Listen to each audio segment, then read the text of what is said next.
Welcome everyone to the NoDQ.com live recap of Friday Night SmackDown for Friday the 13th, 2025. Shout out to everybody watching this, whether it's live or on demand. I very much appreciate your viewership and support. Now, let's get to SmackDown. We had several Money in the Bank Fallout segments on this show. We had qualifying matches for the King and Queen of the Ring tournament. Let's break it down. We had the Money in the Bank video package. John Cena, our world champion, came to the ring for a promo. He talked about how the Mount Rushmore of wrestling is just himself 4 times. He talked about how he's smarter than everyone else, and everything he's done during this last run has been him being 1,000 steps ahead of everybody else. He said all he does is put the math in his favor. Guys like CM Punk, they're hypocrites for facing him. Seth Rollins isn't going to cash in on Cena because Seth Rollins wants to be the only champion and will wait until Cena's gone. Cody Rhodes interrupted. Cody Rhodes confronted John Cena. He did say that John Cena is, in fact, a genius. However, he said that at Money in the Bank, Cena was looking up at the lights when Cody pinned him. Cena is actually part of Cody's plan. Then we had an interruption from Randy Orton. Orton brought up how he had Cena beat at Backlash. And he loves Cody Rhodes like a brother, but he will put Cody's ass down to get to John Cena. Then we had LA Knight interrupt one of these segments. LA Knight said he's looking at the establishment, the 3 guys in the ring. He said Cena's plans don't include LA Knight. And he said that if he has to drop the balding genius, then that he will. Cena had enough of all this. He walked out, but then Cena got jumped from behind by the entrance by Ron Killings / R-Truth. More on that in just a little bit. Solid opening segment here to set up the King of the Ring matches and John Cena versus an R-Truth rematch. We had our first King of the Ring qualifier, 4 qualifying matches, 2 men and 2 women's on this show. First one was Orton versus Knight versus Carmelo Hayes and Aleister Black. Orton and Knight tried their finishers right off the bat. The 4 of them were brawling on the outside for a bit. And after the commercial break, Randy Orton built up some momentum. He was slamming everybody, and he did the draping DDT to both Black and Carmelo. But as he was doing this, LA Knight gave Orton a neck breaker, and then LA Knight hit a BFT to Aleister Black, but Carmelo broke it up. And then at this point, we had the interference, no shock here, from Braun Breaker and Bronson Reed. Braun Breaker ended up spearing Knight, and then Carmelo went to finish off Knight with the frog splash, but as he was coming off the top, Orton caught him with an RKO out of nowhere, and Carmelo landed on LA Knight. Orton pinned Knight and picked up the win, so Randy Orton advances. This was a good match, but very predictable. I figured LA Knight cost Rollins on Raw, so they'll likely return the favor, and sure enough, that is what happened. Randy Orton advances. I figured this was going to be the outcome. Solid match, though. We had Jacob Fatu coming to the ring for a promo to talk about his turn against Solo Sikoa at Money in the Bank, and he said it's him against the world now. But Solo with JC Mateo interrupted from a backstage location. Solo said Fatu made the biggest mistake of his life. However, Solo said he was willing to forgive. He said he made Jacob Fatu a superstar 1 year ago, and he's willing to let it go. But he needs to hear 4 words from Jacob Fatu. I love you, Solo. And he said that he brought Fatu into this world, and he will take them out. Segment was fine. They're setting up something for next week. Now, there's been rumors about Haku's son possibly getting involved in this. He was on Main Event, so we'll see if he becomes part of this storyline on next week's show. Whatever they have planned for this, I'm thinking we're going to have to wait at least 1 more week. Backstage, the Secret Service approached General Manager Nick Aldis. Chelsea Green wasn't there. She was on FaceTime. She wanted her Queen of the Ring qualifier to be postponed, but Nick Aldis said no, said that Alba Fire would be taking her place. And then Zelina Vega approached Aldis and said she wanted a match with Julia, but Julia wasn't there, so Zelina will have to settle for next week, getting her chance to face Julia one-on-one. We had our first of the 2 women's qualifying matches, Jade Cargill versus Nia Jax versus Michin versus Piper Niven. Nia Jax and Piper were working together a lot in this one. But then when Piper went for a cover, Nia Jax did not appreciate that. That allowed Michin to get in some offense. But then Nia and Piper started working together again. They threw Jade Cargill over the barricade onto Wade Barrett, who got knocked down. And then they gave Michin a double choke slam. But then they went after each other again. Piper ended up putting Nia Jax through the barricade. And then she got Michin in the Piper bomb. However, Jade Cargill recovered and pinned Piper with Jaded to advance. Once again, predictable outcome here. Jade Cargill advances in the tournament. When you got Piper in this one, you pretty much know who's taking the fall. And more on Nia here in just a minute. So next segment we had Miss Money in the Bank Naomi come into the ring for a promo to celebrate her victory.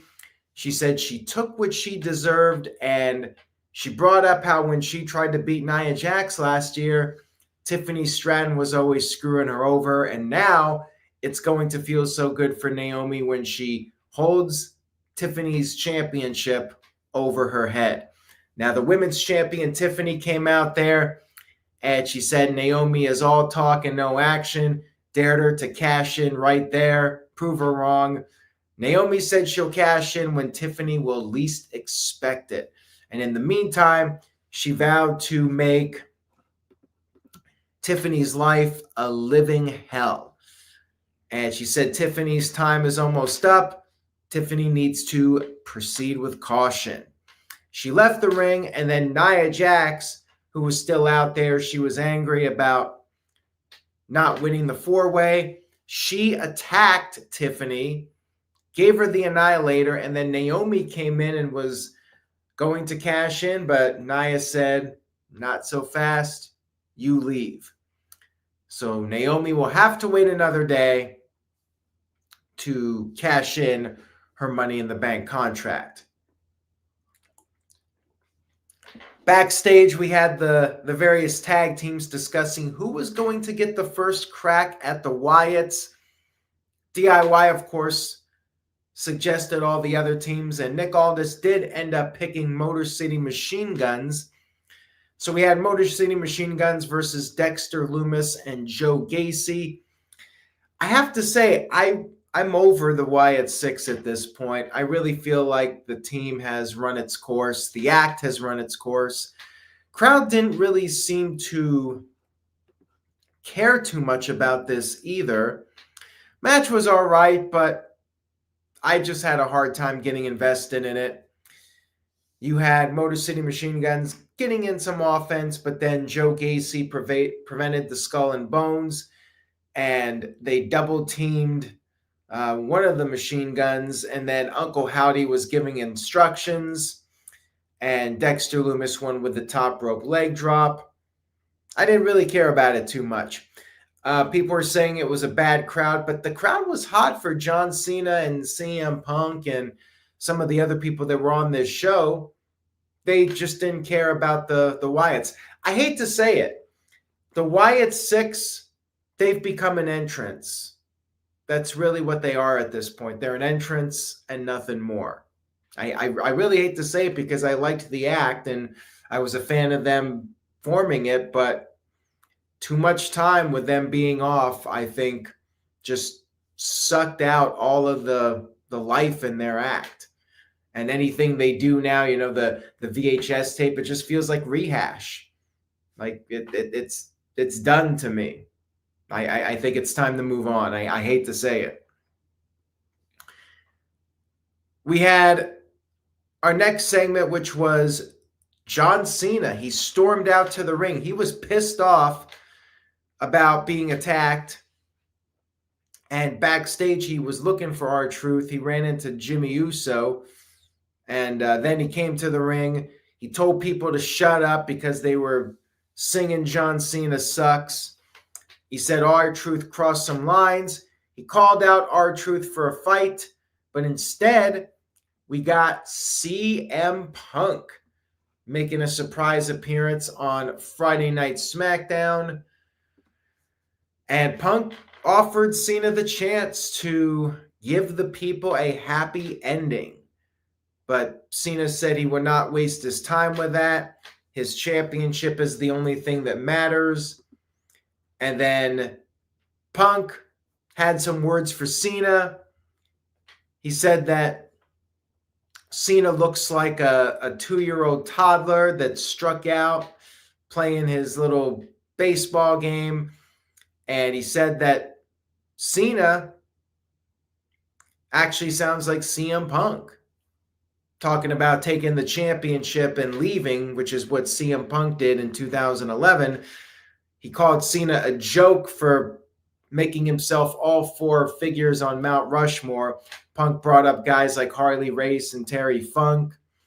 He sees through Cena, and he always has. And that's the truth. And then Punk left. R-Truth then returned. And this is interesting because R-Truth is acting more serious, and he's even calling himself Ron Killings, but the announcers are still calling him R-Truth, and even on the graphic for R-Truth, he's listed as R-Truth. He attacked Cena again, and officials had to break up R-Truth putting the STFU on Cena. And then backstage, Nick Aldis did confirm that it will be R-Truth / Ron Killings going up against John Cena. That will be taking place next week on SmackDown. John Cena wrestling on SmackDown again. It's been a while. We then had another 4-way, Charlotte versus Alexa Bliss versus Candice LeRae versus Alba Fire. Before the match, Alexa had a little confrontation with Charlotte Flair. Charlotte said that there was only room for one queen in WWE. Now, this match was all right. We had the Tower of Doom spot, which they do all the time. By this point, I was really getting tired of the 4-ways. I can handle 2 in one night, but 4? By this third one, I was like, what else can they really do that we haven't already seen in these 4-ways? So Charlotte put on the natural selection in the figure 8 to Alexa, but then Candice broke it up. And then later, Charlotte speared Candice. Candice kicked out of that. Charlotte tried to finish off Alba Fire with the figure 8. But then as she was doing this, Alexa came in and hit the Sister Abigail to Candice LeRae, pinned Candice before Alba Fire could tap out. So Alexa Bliss got the win here, got one up over on Charlotte Flair.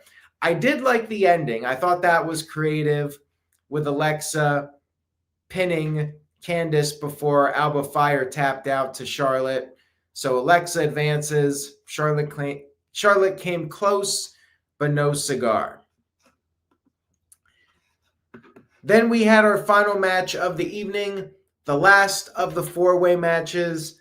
Cody Rhodes going up against Andrade, Shinsuke Nakamura, and Damian Priest. Early on, Andrade did his moonsault to the outside onto everybody, and then after our first break, Cody Rhodes pulled out the Slim Jim table, and as it turns out, him and Priest were going to put Andrade through it, but then Shin saved Andrade, and then Shin knocked Cody off the apron. Cody got sent through the table, but after the last commercial break, he got back in there. He was mixing it up with the others, and then Andrade hit the message to Priest, but Shin broke it up. Then Cody came in, started building up momentum, double cutter to Shin and Andrade. He had a cutter to Priest, and then Nakamura tried to finish off Cody, but Cody countered, and then Cody hit the crossroads and got the 1-2-3 victory over Shin. No surprise whatsoever. I mean, I think even Stevie Wonder could see Cody Rhodes winning this match coming, and Shin taking the fall for that matter. So it was good, and that's pretty much how I sum up SmackDown. Ian wanted to know why I didn't really post anything, because I didn't think it was a particularly memorable show. Like, I think the wrestling was good, but I think they overdid it with the four-way matches. I did like the CM Punk promo with John Cena, although they're just not caring about the brand split at this point. People are just appearing on any show for no good reason, just for the hell of it. They're not taking it seriously right now, and it's a good storyline with Cena and Punk, but I'm worried that they're gonna overexpose these guys a little bit before the pay-per-view. I mean, you really don't need to do too much to build up this match. You know, you just have them come out there. It almost feels like Cena and Cody, where, you know, they just keep going out there and cutting promos, and it's more than what they need to do.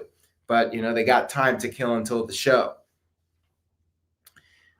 And Building Nexus sent in a $2 super chat, so thank you for that. Says, what are your predictions for the last four ways? Well, for the men's, I expect Jay to win. Jay is the final entrant in the four-way for Monday's Raw. Why even do a mystery angle when it's just going to be Jay Uso? Like, I'm never a fan of that. Like, if you're going to hype up a mystery person, then it needs to be somebody who's been gone or debuting. I just feel like when it's somebody who's already on the active roster, like, why even announce it as a so-called surprise? But I guess because Jay was still the champion at the time, they didn't do that. But my guess is Jay will advance. And as I mentioned on Raw, I think the final will be Cody versus Sami Zayn. I think Sami Zayn will beat Randy Orton. Cody will beat Jay, and then it'll be Sami. You know what? Maybe Jay beats Cody. I would not rule that out, but I do think Jay is going to win the match on Raw. I feel like Sami Zayn is winning it. The thing about Cody is that he beat John Cena, right? He's got that win over Cena, and that's his – I think that's his ticket for SummerSlam. He can argue, well, I beat John Cena at Money in the Bank. He has that over Cena now. That entitles him to a rematch because he did beat the champion in a non-title match. Sami Zayn winning can set up Sami Zayn versus Gunther at SummerSlam, rematch from WrestleMania, only this time for the world title. So I could see Sami Zayn winning the whole thing. And as far as the women's one go, I'd have to look at the brackets. I'm still undecided on that one. I think that could go a couple of different ways. I don't know the bracket offhand, so I can't really say on that one.